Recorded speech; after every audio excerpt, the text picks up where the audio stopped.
We had a news conference, and they asked me the exact same question. I said, I disavow.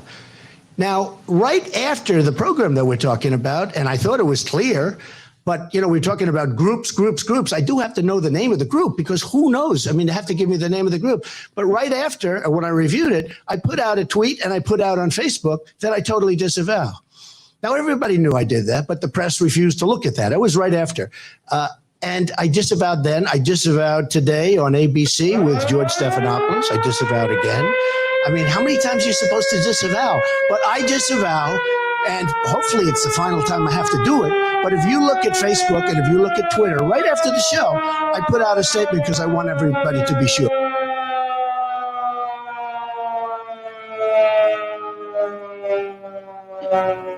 Welcome, everyone, to Disavowed Podcast. I am your honorable host, Bebo the Great. Today, I have a special guest with me. His name is Adam Kokesh. He is a libertarian, activist. Recently ran for president on the Libertarian ticket side. Go ahead and introduce yourself. Let us know what you've been up to. Well, hey, I'm an author too. I give out copies of this book for free everywhere we go. And I get people like you going, Adam, did you write that? Well, hey, I'm not as dumb as I look, okay? Just because I was in the Marines and I still have crayons in my teeth doesn't mean I don't know how to read, okay? And so thank you for the introduction, Bebo. I appreciate that. And if you're going to mention my presidential campaign, I do have to put in a little caveat here to say, look, I'm not a psychopath trying to be president of the United States. My platform was and is for 2024. Of course, lost the Libertarian primary this year. Happy to be supporting Joe Jorgensen as a principled Libertarian nominee. First we've had in at least a few election cycles, so very happy about that. But the platform was to dissolve the federal government, to take it through a bankruptcy and to resign on day one so that I would never wield the illegitimate power of the presidency in the first place. You give me the ring of power, I know what you're supposed to do with it. You're supposed to throw it directly into the fire. And that's how we should be looking at power in the world, and looking at localization and decentralization as the ways forward for humanity. And I have dedicated my life to that cause. I think as an activist, I have the title there that suits me most, but I'm also an author and a host and a producer of Adam versus the Man. So thank you for the introduction, Bebo. I guess as I kind of, alluded to there, I'm a Marine Corps combat veteran, got my start with full-time activism with Iraq Veterans Against the War. And, what motivates me as an activist, and I think you and so many others, is that we are motivated first and foremost by a deep-seated sense of injustice. You see that there is something in the world that needs to be changed because people are suffering needlessly. And as an activist, I can't just enjoy my life while others are suffering and not do something about it. Well, if it makes you feel better, you're not the only one handing out free books that you wrote. I also hand out a lot of your books. I own quite a stash, believe it or not. But okay, I've been with you a long time. I've been following you a long time, like way back since when you were out with RT, man. when you went to jail in DC. Now, hey, Bebo, I know what you're gonna say. I'm sorry. I am so sorry that I've been a full-time activist now for 14 years, and we haven't ended government yet. I know it's not working. I promise we will keep stepping it up. Well, see, at one time I was as far libertarian as you. I have since.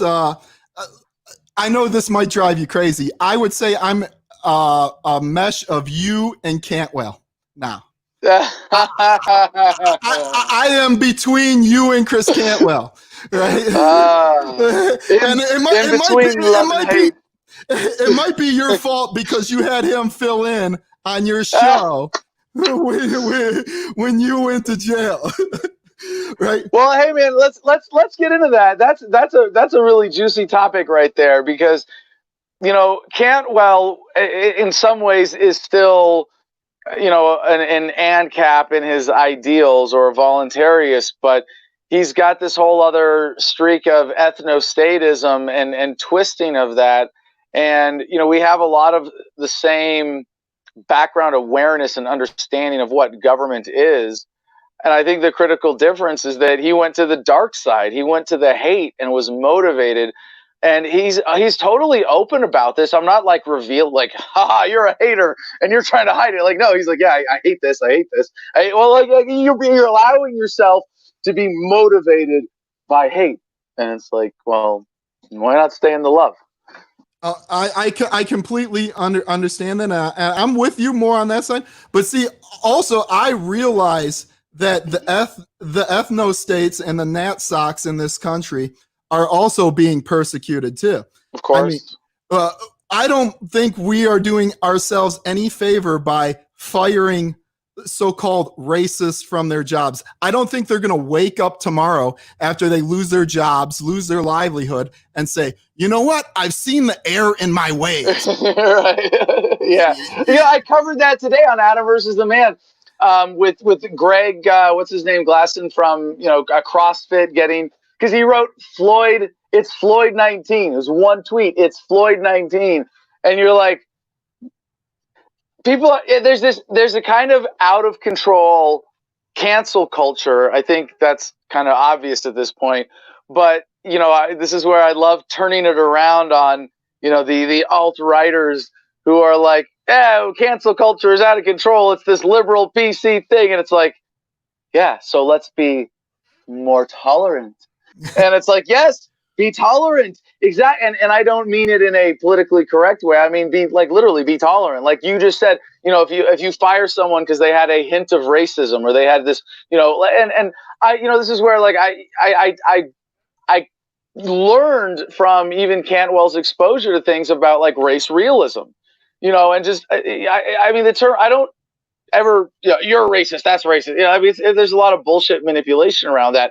There are differences between ethnicities, and you have preferences, and you are going to have preferences for different things that are different between ethnicities. And I hate to have to use his name, but I'm all for like the Carlos Mencia attitude towards racism.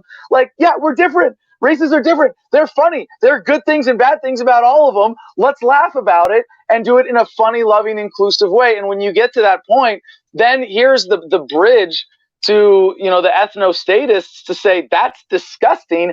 I don't want to live there. But if you really need to separate yourself that way, I don't like what you have to say. I disagree, but I will defend to the death your right to say it. And I think this does get us to a point of unity and tolerance. Right now, man, everybody's hurting. Everybody's frustrated. Everybody is uncertain about their economic future. And that means that we especially have to be more tolerant and more forgiving for all of the minor transgressions, so that we can stick together, support each other, rebuild an economy after a forced unemployment crisis, and make sure that the mechanism of cancel culture is reined in to be a positive rather than hyper reactionary mechanism. All right. And now, obviously, you mentioned George Floyd. The topic of the day seems to be right now police, disbanding police. Well, that's so that you won't talk about the coronavirus hoax. Well, we can talk about the corona. I do not. My initial stance on the coronavirus is I don't necessarily think it was a hoax. I think we overreacted, and I knew that there was That's the hoax. That's the hoax. Every time I use this on a new platform, let me just explain the language real quick, because I was so happy on my birthday, February 1st of this year, 5 months ago. I did a blog, the title of which was The Coronavirus Hoax. Ron Paul wrote a column with the same title a month later, and neither of us is saying that the virus isn't real, or that in and of itself it doesn't exist. But if I used the seasonal flu as the excuse as government to do everything government is doing, you call it the flu hoax. Correct. Well, here's an example. I was debating with someone, and he was saying to me it's just a cold, right? I said, well, I don't agree necessarily that it's just a cold, but It's more like a flu. Right. Let's just say you're right. It's as deadly as the common cold. How is that supposed to make me feel better that the whole world has shut down and we've destroyed 40 million jobs over just a cold? More than that. Yeah. Global, and so like I think another one of the good things about so that there are a couple of narratives that kind of explain what's happening. And one, at the political level, I like to think that the coronavirus, the coronaphobia crisis was a trap that the left set for Donald Trump. And I don't mean like the actual political left or the actual political right in this country. What I mean is the competing factions of the American Socialist Party. That's the Republican faction and the Democrat faction. They are both part of the American Socialist Party. They are two wings of the same shitbird. Let's be clear about that. They have 90% of the same corporate sponsors who dictate their policies. It's the same part. So when I see the super class or the political elites fighting amongst each other, I'm like, yeah, great, bring it on, right? Donald Trump, by the way, was the greatest trick the Democrats ever pulled on the Republicans. You know, how else could you get the Republican Party to nominate a liberal, big government, billionaire socialist from New York City, to be the nominee of the Republican Party? I mean, as if Bush himself wasn't, both of them weren't socialist enough. Our prior two Republican presidents, Trump is openly socialist, openly fascist, openly authoritarian. I mean, we can get into those words if you really want to. But my point is that this is just a power play. It's not like, the socialists are winning. It's like, no, the blue socialists are winning against the red socialists. And what they did is they set a trap for Donald Trump with coronaphobia, and he walked right into it. At first, remember, he was giving the correct line on this, saying, hey, it's a funky off-season flu. It's not a big deal. We can handle this. And then the media and the left blew it up out of proportion and got him to set his foot in the trap when he started taking, we're going to ban travel from Europe. We're going to quarantine this. We're going to ban this. We're going to declare a national state of emergency. And then he goes on national TV with one of his press conferences and brags about, we're doing so much to fight corona. And he's thinking, all right, well, I've got one foot in the trap and I've got one foot out. I can still pull my foot out. I can pull some tricks one way or the other. I can win in November. It's sleepy, creepy Joe Biden, the kid sniffer. I can handle this guy. And he tries to step out of the trap, and his other foot slips on a banana peel named George Floyd. And there's a lot of reasons why you have these things happening now. Remember, the George Floyd protests and riots are fabricated. Not just by the groups that are actually sponsoring and doing them and taking advantage of the genuine grassroots support that these things have, but why is it happening now? Because it didn't happen with Eric Garner, Lucy Cigarette. And that, to me, that was a more offensive video.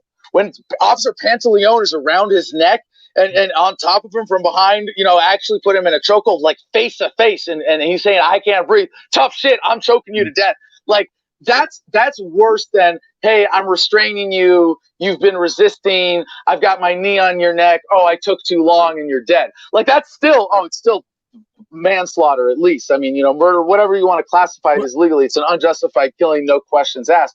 Why is it happening now? Because the media wants it to happen now.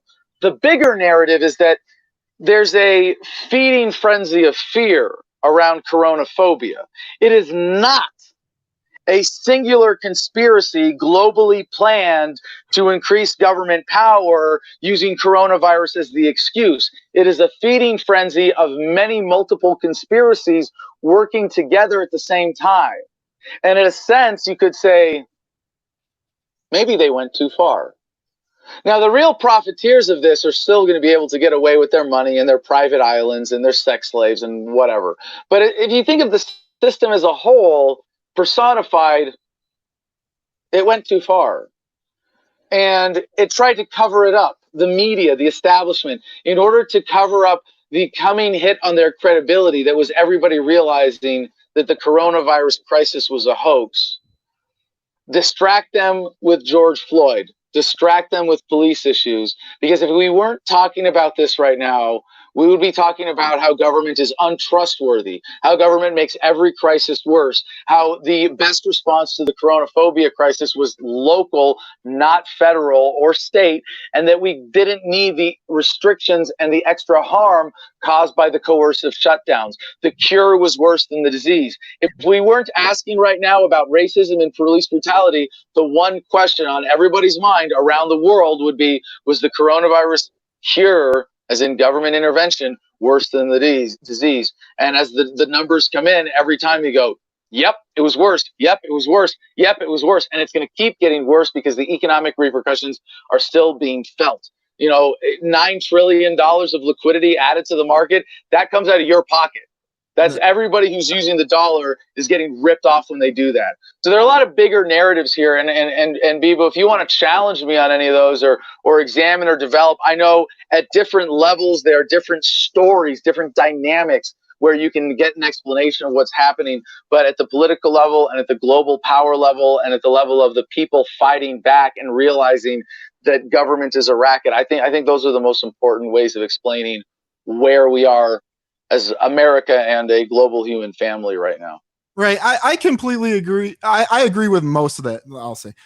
When I started to wake up to it, are you familiar with the Fernando Castile case where he was? That was he was reaching for his wallet, right? He Right. told the officer at a traffic stop, I have a concealed carry permit. Let me get it and show you. And as he reached, and he just boom, boom, boom, right in the chest. I mean, that was the one that really, where I see. I'm a gun carrier myself. I have mine. So that one hit home close to me. I don't care what race you are. That's irrelevant. This man was following the law. He told the officer he had a gun. Now every time I get pulled over by an officer, that case runs through my head every single time. And all you need is a rookie cop.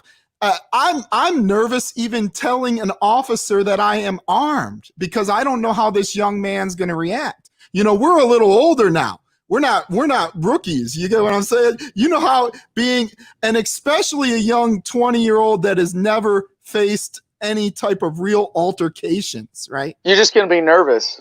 Right. Yeah. And my advice, honestly, is don't even reach for your wallet or permit.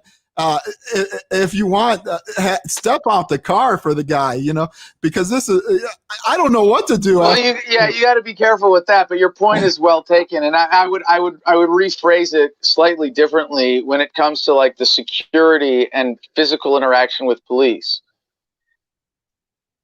Never actively, physically resist a cop. And I want to say there are. You know, there's the 1 in a million exception. Someone's life is on, but like generally speaking, that's how you get fucked up. That's how you trigger a cop. Like even if it's, you know, and I hesitate to say this because even especially now in a lot of these protests and riot situations, police are not willing to follow through with all of their edicts. And you might do well if a cop grabs you in a crowd to just jerk your hand back and run away. Those are the like 1 in 1,000 kind of exceptions. But at a traffic stop, I mean, even George Floyd, you know, and I hate to criticize the obvious victim here, but he does have some responsibility in the escalation of that incident, right? And so many other people, and I like passively resisting is fine. You know, you are like if you and a cop, if you put your hands on the wheel and say, officer, I'm not resisting. My hands are where you can see them. I don't, you know. And you stay calm. You say, I don't, officer, it's in my wallet. Would you reach for it, please? You know, if you really want to go to that length, especially if you're a concealed weapons carrier, and you get pulled over, if a cop sees the gun, and your hands are anywhere near it, well, you could have been going for it. But if the first thing you say is, officer, for our safety, would you please disarm me for this traffic stop? And I know that's ridiculous. And for me is like I'm the civil disobedience guy. I'm the one, get body slammed, get arrested, like go. But if you notice, nothing that I've done in civil disobedience other than like, I'm going to keep dancing while the cop's grabbing me, it's like actually resisting. And it is and what you are doing when you're resisting is you're triggering the whole gang, right? You're not just fucking with that one cop, because if you resist that one cop, what you're doing is you're challenging the authority of everybody in that department and really everybody in that legal system who will back them up on the law. And they will come with overwhelming force to subdue you. And that's when things get ugly. So if you can assert yourself verbally and be more or less passive physically, generally, yeah, that's the best policy. And it's really messed up. It's sad that we even have to have this conversation. Right. But I'd rather talk, Bebo, about the bigger long-term solutions. With my campaign, it was localization. And one of the things that we saw, one of the stories we covered today, have you heard about the Capitol Hill Autonomous Zone in Seattle? Yes, I have. Yeah. Now, I mean, it's a bunch of leftists, but if they're voluntarists, even Chris Cantwell would say, screw them, let them have their little hippie commune in the middle of the city. They should be able to escape government oppression as much as I should with my ethno-state and wherever, right? And there's that pushback. The other thing that I think is a really exciting positive trend, another story we covered today, is that rural land and suburban and just more remote living properties are surging in prices as people are getting out of the cities. And my pinned tweet on Twitter right now says, I am leading the most important march for freedom in the world right now. March out of the cities and into the woods. There's plenty of freedom to go around out here. Oh, I completely agree with that. See, here's where I have a hard time. So do you support the protesters, or do you explain to me, do you support them, or do you support just their cause? Yeah, so it's an important distinction there. And it's a tricky thing for me to articulate in relations to Black Lives Matter, because I've been I'm verbally assaulted by Black Lives Matter activists. This quick little story, dumb thing. In Seattle, incidentally, where I was visiting family, and I was with my girlfriend at the time and my mom at the movies like 3 or 4 years ago. We're coming out of the movie theater and we see 10, 15 protesters, I think, getting sort of shoved out of the mall by cops and mall security. I start recording with my phone, and I've got a hat with the Freedom logo on it. And, I start to ask one of them a question like, why are you here? What's this protest about? Just some basic journalist, what's going on kind of question. And they start attacking me like, you're a white male with freedom on your hat. Don't assume my gender or my ethnicity. That's right. First of all, well, I'm half Jewish. I know I'm still effectively white, but it's like I'm half German and half Jewish. Yeah. Does the left love me or hate me? Hard to say, right? But I made a video statement follow up to say I 100% support the core message of Black Lives Matter, and I think it's an ally movement to the freedom movement. And the premise of it is the system acts in many ways as if Black lives don't matter, and that is undeniable. You can play this statistics game and say, well, Black people are more violent or more crimes. Well, we covered a video today. There's a Black guy in Alameda, California, 2 days before the George Floyd murder, who was arrested for dancing in the street. And the cops just walked up on him and said, we're asking questions. Someone was called and was worried about you. Oh, someone called. Yeah, someone called, and they don't articulate. And it's like, yeah, you want to say that Black people commit more crimes? You know what? I would say they probably do, because it goes with poverty. What does poverty come from? A legacy of racism and slavery. No shit, right? Are they inherently inclined to commit more crimes because of their race? I don't know. I don't care. You probably can't tease that out because there's way too much nurture with the nature, and the nature is far kinder than the evil nurture that Blacks have gotten in America over the millennia. So, to in any way try to just make light of that or say, no, that's not an issue, or even to say, and the point of all lives matter. Well, yeah, there's a bigger issue of police brutality. It's bad for white people too. These are Black people drawing attention to the fact, hey, we have had a particularly nasty experience in America. If you confront that by trying to deny it, you're an asshole. You know, it's like if I come out and say, you know, oh shit, you know, I just hit my thumb with a hammer and it's swelling now. Can I get some ice for it? And someone goes, well, you know what, Adam? All fingers matter. Well, like, yeah. Do you want to make me argue with the fact that all fingers matter? I'm trying to point out that my thumb hurts. Why are you being a dick about it? You know, so like in that sense, I 100% support the core message and reason for being and the calls for police reform and addressing racism in America. Yes, 100%. The tactics around it, a lot of them I don't support. Even protesting, yeah, it works. It has an effect. But imagine if everybody who was protesting in the last week started showing up at city council meetings instead. You'd have way more chance. If they started running for office as libertarians, even as socialists or Green Party members, that would be awesome. You know, run for office, claim power back from the people, away from the duopoly, however you can do it. Of course, I would only materially support it if you were running as a libertarian, right? If you're actually if I can direct my efforts to pull straight towards freedom, I'm never going to pull at this angle and this angle and say, well, we're getting a little bit closer to freedom. If you're pulling at an angle and it's moving things closer to freedom, I support you. That's good. Keep up the good work. I'll cheer for you. I'm not going to materially support it. In terms of, supporting rhetorically and conceptually versus materially, I mean, I would go even a lot farther in supporting a lot of what BLM is doing. And now, Bebo, here, so let me put you on the spot with a tough ethical question.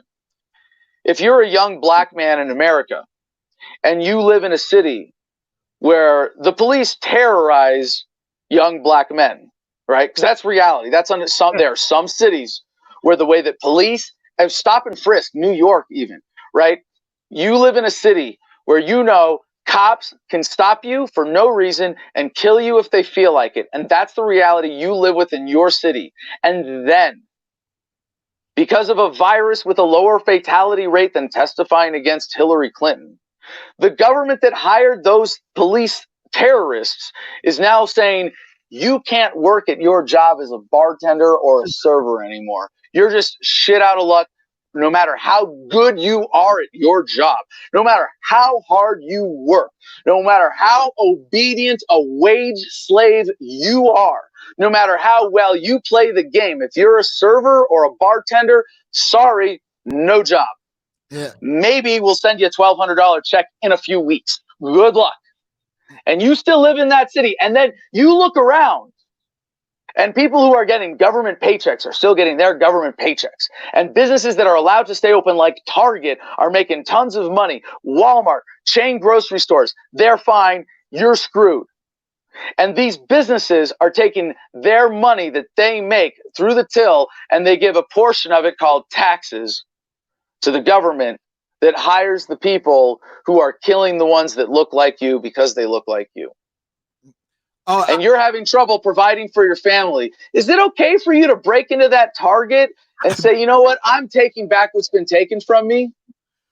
Well, I'm a Christian, so I don't support sinning ever, right? I can't do that, but I can get where you're coming from, and it's basically it's becoming a petri dish for disaster. Okay, well, it's rob or die. Rob or die. That's a situation that suddenly millions of black Americans were put into. Steal or die. And it's not necessarily die like you're going to starve on the street, but it would be go homeless, go living at a homeless shelter. Like that's it.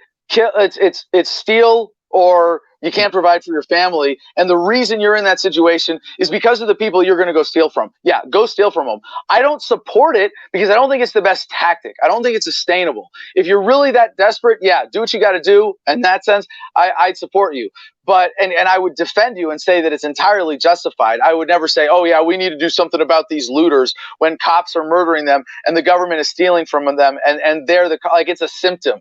The looting at its worst, even the unjustified part. Again, and by the way, I heard that a lot of the small businesses that were targeted are ones that have sponsored police departments. Like, you don't donate to a police charity, you buy extra protection services. And if that's the case, yeah, why shouldn't I physically stop a business from funding people who are terrorizing me? Well, okay. I grew up in Detroit. Okay. I've been raided, same as you. Okay. Twice. All right. So I'm no. You don't have to be black. I grew up in Detroit in the 90s. Okay. It was a lot more violent. People don't realize the 90s was a lot more violent than the 2000s. Okay. Right. So I grew up in Detroit, and race relations aren't the greatest. Where my problem is, okay, I don't believe you were talking about tolerance and understanding. I don't think BLM and the left culture does any favors by firing people from their jobs that say something like all lives matter. I think that's hurting their cause. I think that's causing more division than anything. And I think as far as police, like I'm not completely abolish the police, right? I'm one of these guys. I think if you just end the drug war, it'll solve a lot of our problems with the police. Yeah, that gets you about 90% of the way there. Right, you're right. Yeah. And so I think if you turn, like, I want murderers. In that way, I'm fascist. Okay, I don't believe many people should be in jail. I think, like, there's a lot of people that can't own a gun if you're a convicted felon. Well, in my opinion, if our society deems you not able to own a gun, you shouldn't even be allowed in society. But the laws have to change, because someone like you should not be deemed unable to own a gun. Right. Yeah. You know? And what you did in DC proved how ludicrous this country is. The fact that you went to DC, where our nation capital is, where you should have the most freedom, and you went and racked. Did you even load the gun? I don't know if I just loaded it. Yeah, I just loaded it. And that's what you lost your right to own a gun for? It's a privilege in America, if you haven't noticed, Mr. Citizen.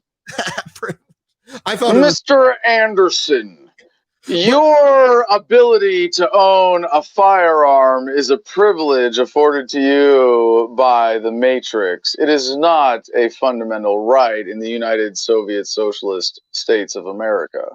Right.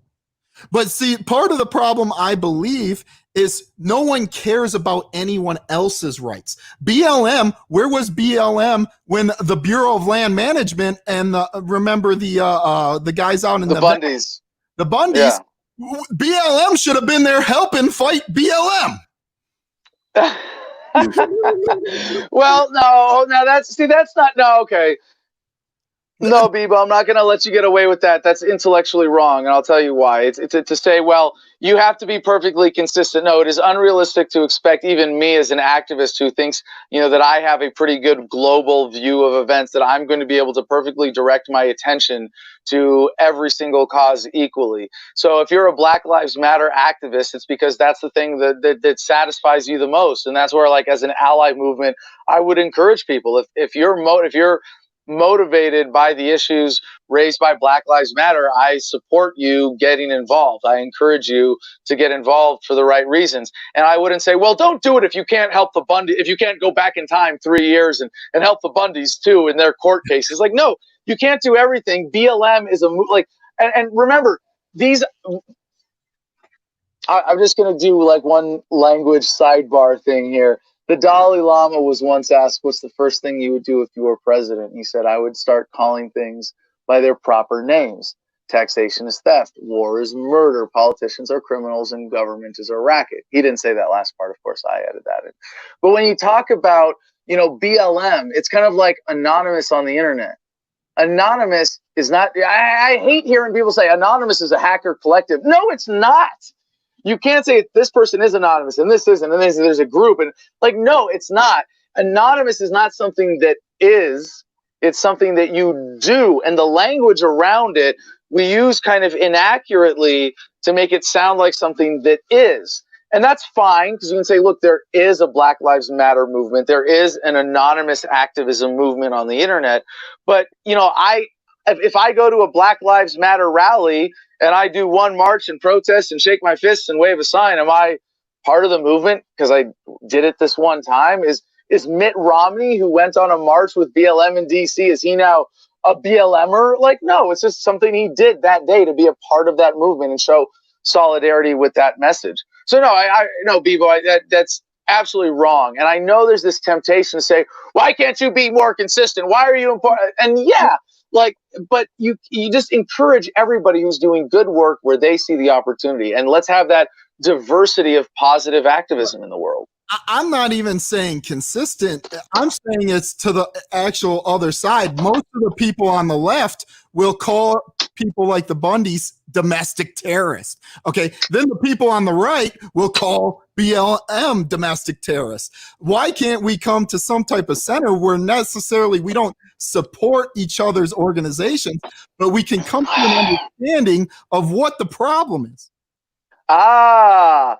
Because we have centralization instead of localization, which is what I'm offering, right? As the fun, and that's like I'll give you one of my talking points that I used during the campaign is that I would say, look, if you're an ethnostatist, that's disgusting, but I want you to have that right. If you're a leftist, if you're a gun-grabbing socialist and you want to live in a nudist commune in the woods, I don't want to live there either. I'll take my entertainment value from a distance, but I want you to have the right to have that community. And because we have all been fooled, and like Mark Twain said, it is far easier to fool someone than to convince them that they have been fooled. We have been fooled into accepting the premise of government, that because a government agent drew a line on a map around this territory, or armies of the past have conquered that land, everybody in that territory has to submit to the same centralized government. And you cannot, no matter what you do what the founders of this country did and declare your independence and say, I don't want to be a part of your system anymore. And localization is the best peaceful way that we can achieve this. And, to your point about police, do you want to abolish them, defund them, reform? Obviously there's some legitimate function that they provide in enforcing natural law, which is the only law that ever should be enforced, right? Not political law, not the drug laws, not regulations, not victimless crime laws. Yeah. So if you got, I think as a matter of reform right now, and this is just kind of in the fantasy realm of how this change might happen, you could get rid of every police department in America and you would still have coverage from sheriff departments at the county level able to enforce the edicts of judges. And by radically reducing law enforcement budgets and organization and authority, they would be forced, in order to maintain their jobs at all, to focus on real crimes. And they would still have more than enough manpower. Like you said, we get rid of the drug war. Well, Bebo, how much, of police resources, are no longer necessary with the end of the drug? I mean, just rough off the top of your head, budget-wise, how much of the police budget in America today goes to drug war nonsense? If you take away the drug war and the pirating on the streets, pulling people over, that's 90%. 95. 95.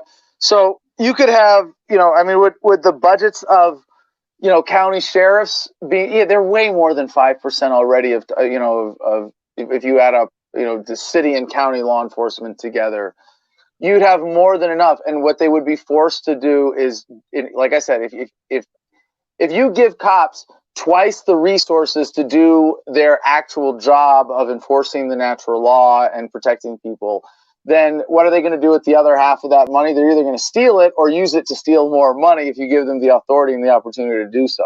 You take away that other half and you say, enforce the natural law or you're out of a job. They don't get to screw around anymore.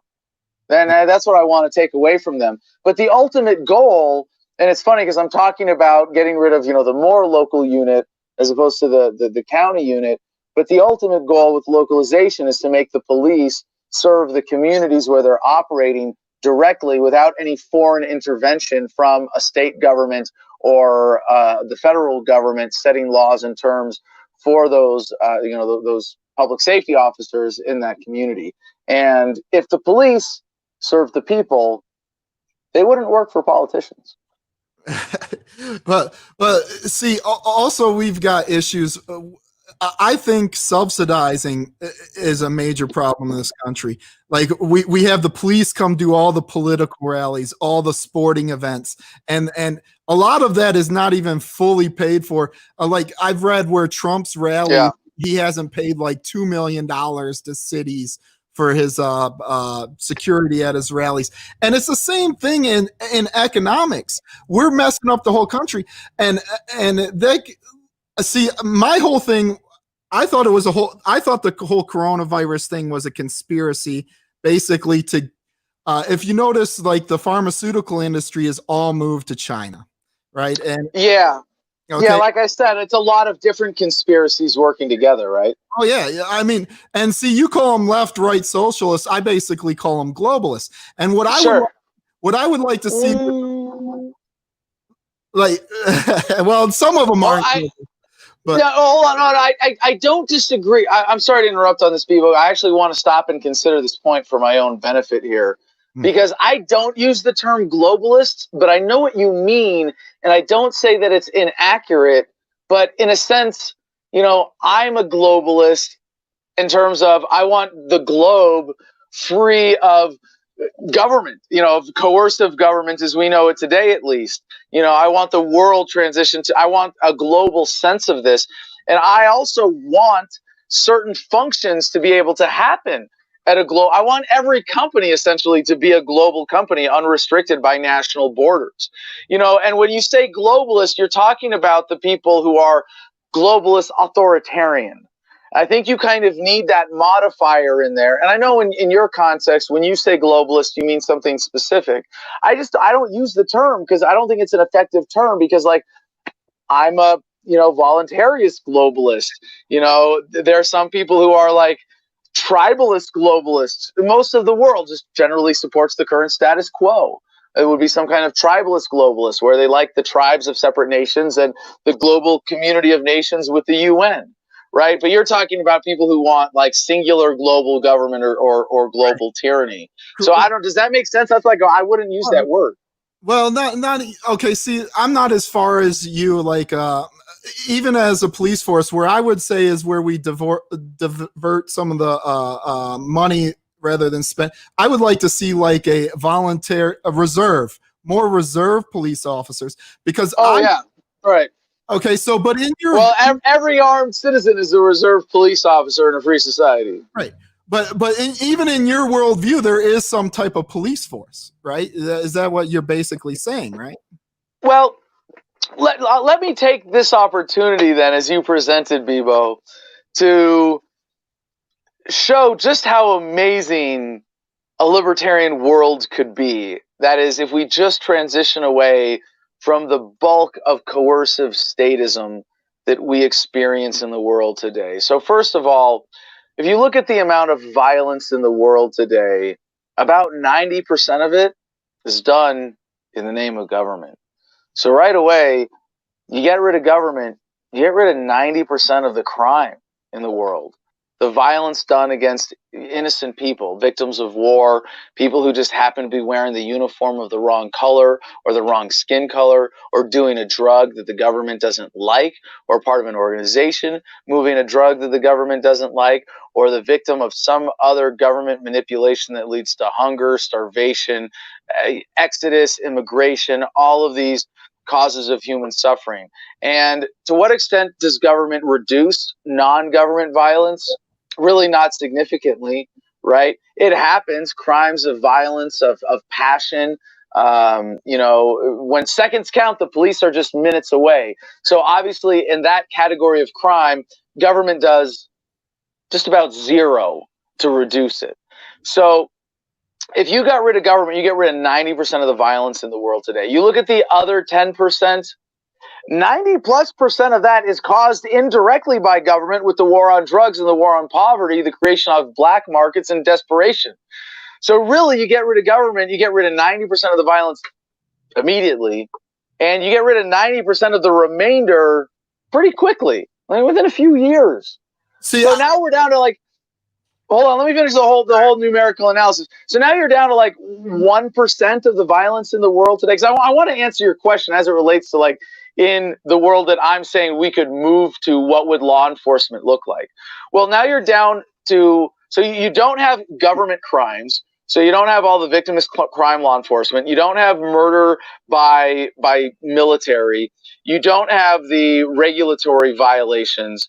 You don't have the desperation of the drug war or any drug gang violence. And you don't have any of the desperation of poverty, because without government taking over the welfare function of society, I mean, look, we have more empty houses than homeless people. This is not a free market created problem. This is a government created problem. So we're more than capable of taking care of everyone. Even today with coronavirus, look how many people are using food banks. Despite huge problems in food production, distribution, groceries, economy around it, all of that, nobody is starving. People are going to bed hungry, but nobody is starving in America. That's a great mark of progress. So of the 1% crime that we have left, you have two types, right? You have crimes of motive and crimes of passion. Crimes of motive are like financial incentive, like I'm greedy or I'm desperate and I'm going to steal from you. Well, we have better private functions already of dealing with this in terms of accountability, credit systems, private security, things like that. Crimes of passion, there's nothing you can do about them except improve people's mental health so they're less likely to have angry outbursts. Well, guess what? You get rid of the drug war. By the way, the people who need to smoke cannabis are the ones waiting for it to be fully legal. They'll get it eventually, and we'll all be better off as a result when they finally chill the fuck out. So that being said, when we're able, but in a serious sense, when we're able to really proactively deal with mental health issues and reduce incentives, crime in society today should be negligible. With how capable we are of sharing information, of holding people accountable, of taking care of each other, there's no reason for us to have the level of criminality that we have today. And it's all because of this paradigm of government. So would we need police? The function of public safety and law enforcement would be so transformed and minimal in that society that the idea of police patrolling would probably be ridiculous. Having a community safety network of, like you said, reserve officers, like all your neighbors with a gun, or who are EMTs who volunteer to be on your list so that you can push a button on your phone, on an app, and call for help, and you can do that. And then insurance companies and community organizations of restorative justice are going to do a lot more to create a world where justice is not punishment as we have it today, where the government doesn't like what you did, we're going to take away your freedom, but justice as in restorative justice of making your victims whole. So to answer, I'm sorry to have to give you such a long-winded answer to your question, like what would police look like? But you really have to give that, first, what is the problem? What's it caused by? If you get rid of government that has fooled us into thinking that it helps the problem, but actually makes it worse, how can we make it better? The problem is so reduced in scale that what we even think of as a solution is really fundamentally different than what we think of police today. Yeah. And see, we still have 15,000 murders a year in this country. And most of that is not because of government. Okay. But I can see the sidebar. See, here's no, not in the name of government, but due to government. How many of those are drug war, black market related murders? Oh, you can't call the police if someone robs you for your drugs. Yeah, I get what you're saying. But I still believe there's still going to be murder if you get rid of. Oh yeah, of course. No, but why? But why does murder happen? Well, it'll probably be okay. We're still not going to have a completely economically level playing field for everyone. You're still going without government. You're still going to have some people in poverty, right? And, yeah, okay, but what? Okay, but even that is on the downward trend over history. The average quality of life of human beings. So the drive and violence is. This is Steven Pinker, Harvard. Violence is on the decline over human history because we're able to meet each other's needs and our own needs more than ever before. The desperate. So why would murder happen, Bebo? I really want to put you on the spot because this really is how I untangled this issue for myself. And it takes a background understanding of human psychology and behavior to really answer this question. So why does murder happen? Because I still think as the government pulls out, there's going to be a void, and there's going to still be people that's going to want power. There's just power hungry people that are evil, that just want to tell other people what to do, how to live, whether they're a part of government or not. I believe it's the same thing in the drug world, even though they're not part of government. Those people, or even corporations, let's be honest, every corporation is ran in a fascistic way most of the time, right? You don't do what the boss tells you, you're fired. In terms of when you mean fascism in the no, okay, see, I don't know. So that's not fascist. When you say, no, I totally disagree with that. When you say every corporation is run in a fascist way, I would agree with you in the sense that by virtue of being a corporation, they are enjoying state privileges. Fascism is, see, you used fascism there in a totally inaccurate way, verbally, and I don't mean to come down on you on this, but to me, this is really important in the precise use of language. Fascism is not mean and authoritarian. No, fascism means a political doctrine based on the merging of the corporations and the state. And so by virtue of based on the merging of businesses in the state, by calling a business a corporation, which is a legal entity, which has special privileges over non-corporate entities in the market because they have state-sponsored advantages. And so in that sense, I agree with you, but the way they use fascism, especially on the left, is basically any corporate capitalism, right? Don't sink to their level. Don't play their games.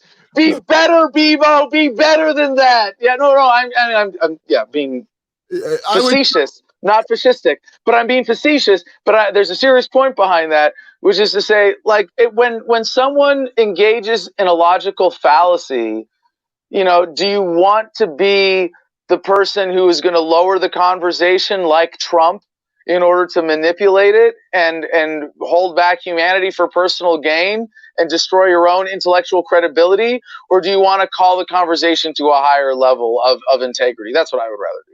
Well, of course we do, but we're to the point now, everyone is, all sides are pushing their agendas. You get what I'm saying? Of course. And that's where we've come. I don't see the real problem as government. Me personally, I think the real problem is people have stopped caring about each other. They don't care about their neighbors. They don't care about their, everyone. There's this sense of like, just like we're more connected now than more than ever, but we're really more separated. You get what I'm saying? And okay, so I like how you're with that. I accept. When I say that the main problem is statism, or government is in the core institutional root of society's problems, I appreciate that when you say people not caring, that you're looking at the same broad fundamental level and trying to identify a singular thematic problem. And I've never said government is the source of all of our problems, but most. It is the singular. And certainly I think you would agree, even by saying not caring, that government is a product of people not caring. I can vote and let politicians deal with it, and I don't have to care about my neighbors. They'll take care of welfare. I pay my taxes, screw everybody, and I'll be like Scrooge, right? But there's a I would challenge you on that as what is the historical trend of caring, and then ask you why. And I would say, are people more or less caring? And in a sense, I would look again to the work of Steven Pinker, who has shown that violence is follows a radioactive decay curve kind of decline over the course of human history, which would suggest that we get more caring. Could we get less violent and be less caring at the same time? I don't think so. And one of the things that Pinker talks about, and a lot, it's not his original idea, but expanding spheres of awareness, right? And how technology makes us more aware of people all over the globe. By the way, the Flat Earth Society has members all around the globe. That we are able to keep track of the whole human family globally like never before means whatever compassion capacity we have, the ability to love and to expand our circle of awareness and concern is more If anything, we are caring more. Now, to your point, people don't care. You might say there's a modern trend around technology or modern bureaucratic governments or the media or something else that's causing a specific disconnect. But I don't think I could agree with or even accept sort of the intellectual premise of, well, people just don't care as much anymore. Like, how do you measure that? What's the trend? What's driving that? I measure it, okay, even in statistics, like people love to throw out the 1352, right? You're familiar. 13% African Americans, they commit 52% of violent crime, right? Okay, I've argued with people, but as you were saying, the economic. Yeah, you got to see. Well, you got to see the reality behind those numbers. Sorry, I got to respond to that, like, because we covered a black man arrested for dancing in the street.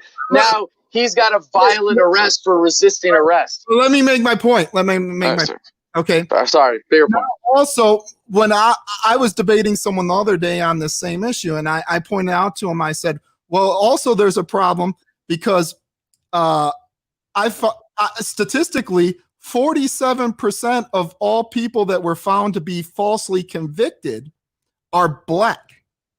Yes. Right. Yes. Oh man, beautiful countering statistic. That's I don't know if you've heard of the Innocent Project. Yes. Yes. Getting people exonerated on death row. Beautiful work.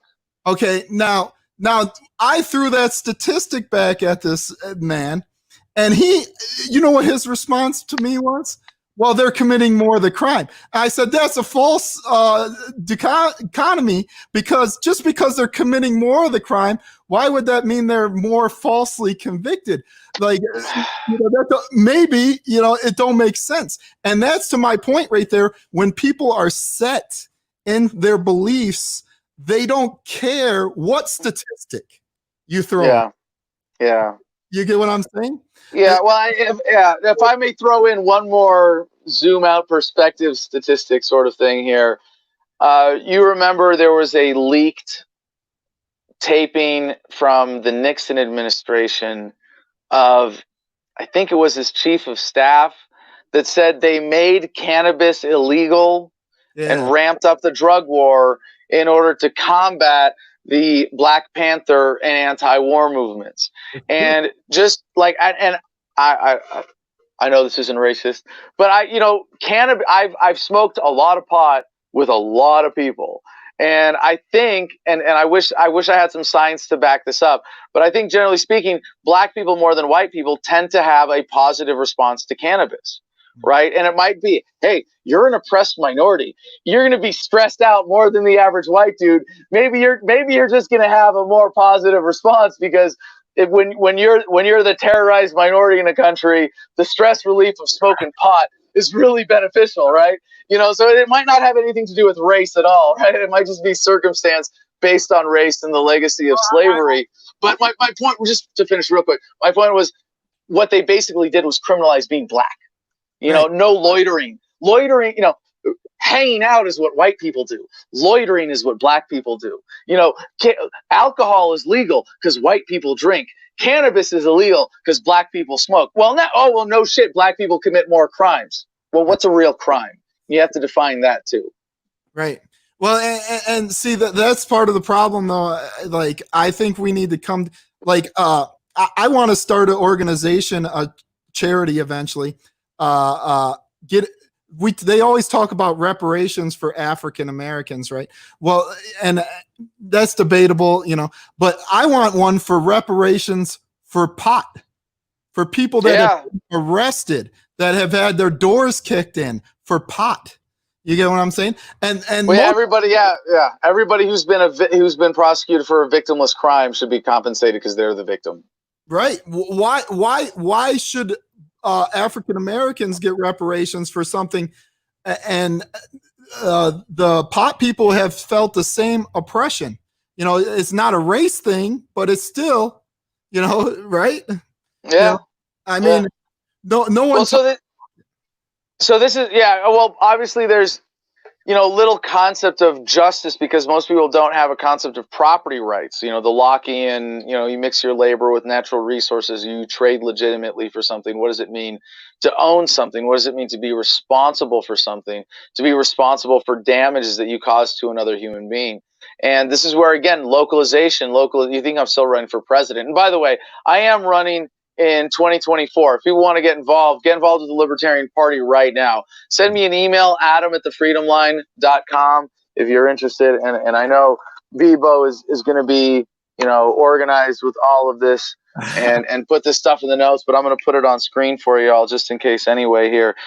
But localization, taking governments apart from the top down, is a chance to reclaim what has been stolen from us in the bankruptcy process. And just one thing that we came up with for the United States is that when we liquidate the assets of the federal government in bankruptcy, which includes trillions of dollars worth of land that they own, when they say they own 50% of the land west of the Mississippi, right? The whole Bundy thing came up with this false property claim by government. Let's take that back.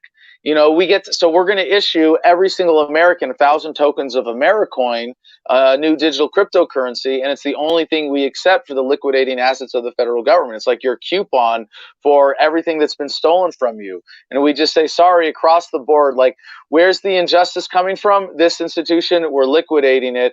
As the bankruptcy agent, my fiduciary responsibility is to pay back the American people. So if you want to get involved with this, help me win the nomination and get this message in front of the American people on the ballot in 2024.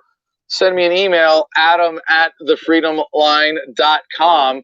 And Bibo, if I may, before we go here, to get in a couple plugs. Yes. I have two other big projects I want to talk about. One, I mentioned can you count the projects that Adam is working on? Me neither. No, so we've got one thing sort of big I want to talk about here with my Micronations project. And we're going to be announcing on Independence Day that we intend to declare our independence here at the Garden of Freedom, or Gardenia for short, or the bountiful sovereign allodial kingdom of the Garden of Freedom in perpetuity, if you want to be formal about it. I'm King Adam Charles Kokesh the first, obviously. I'll spare you the long title. It's almost as long as Prince Andrew's, but doesn't involve pedophilia. And then if you if you look up micronations, there are a lot of fun, positive, sometimes comedic, in parody, like the Conch Republic. There's some serious ones like Liberland, people trying to start new countries.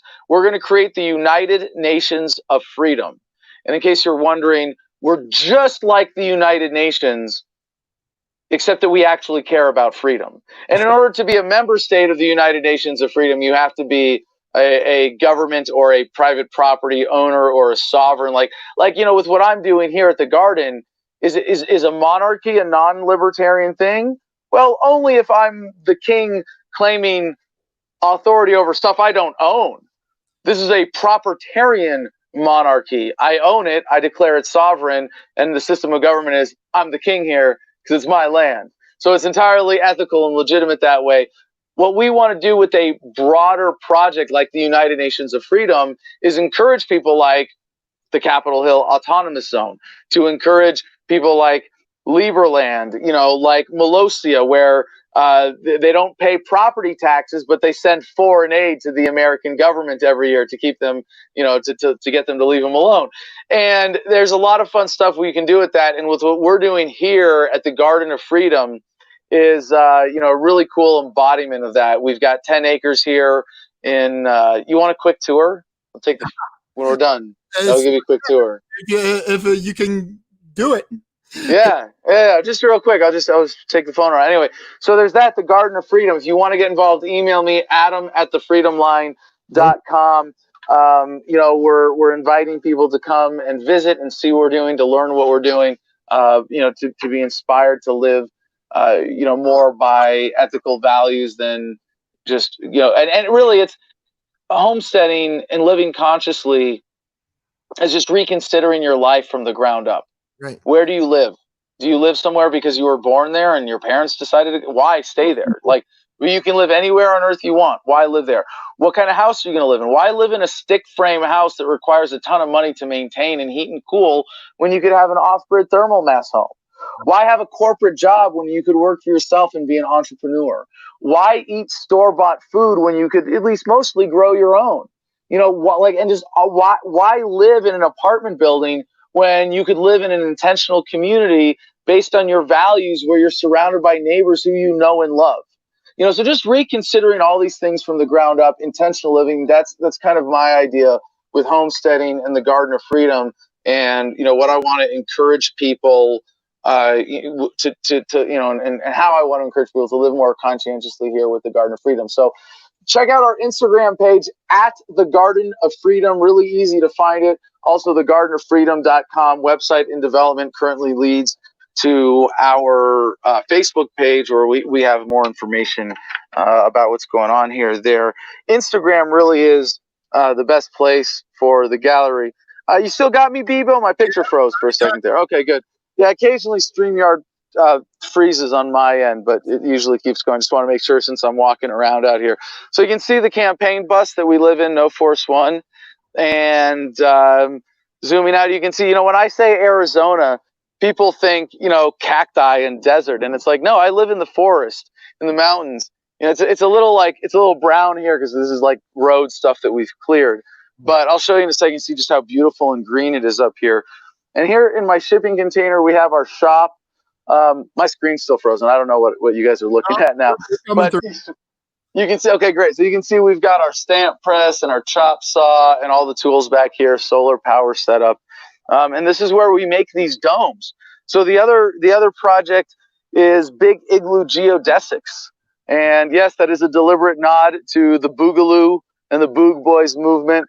And this is my form of revolution to say, this is the march for freedom, out of the cities into the woods, out of mindless, unconscious following like a brain dead zombie to living more conscientious and more aware.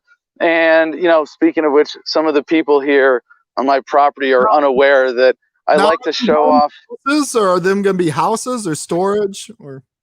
Oh, everything. With these geodesic domes, we can build all sorts of stuff.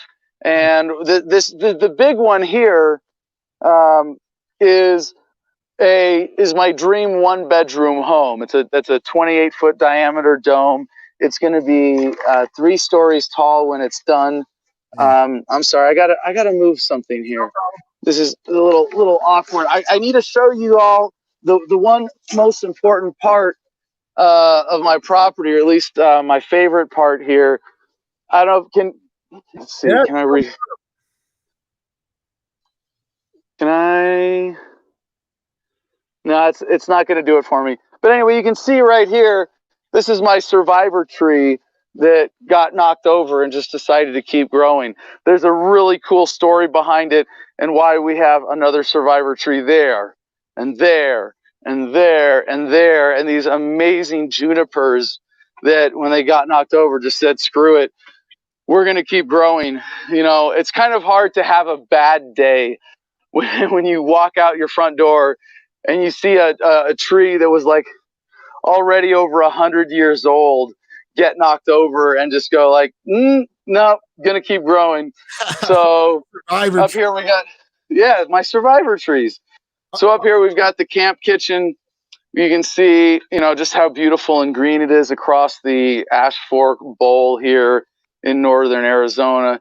And it really is a beautiful homestead community. We got Mount Williams there in the background. And man, I wouldn't want to live anywhere else. So if anybody wants to get involved with any of what I got going on, send me an email. And I know Bebo, as a responsible host, will put that link in the description. I got 2% left on my battery. I'm going to tell you this and hang up here, Bebo. I love you. I appreciate the opportunity to talk to you and your audience today. And as a fellow independent media producer, I want to tell your audience that if you made it all the way to the end of this show, share it. Support what Bebo is doing. Support independent media. I'm a big tech optimist. This is going to take us to the next level of the human experience. But the technology means nothing without deliberate, conscientious use. And that means being an active and engaged audience member for independent media and supporting those of you who are working to bring a message to the people beyond what the authorities want you to know. Bebo and the Disavowed podcast definitely deserve your support. Peace and love, y'all. Thank you.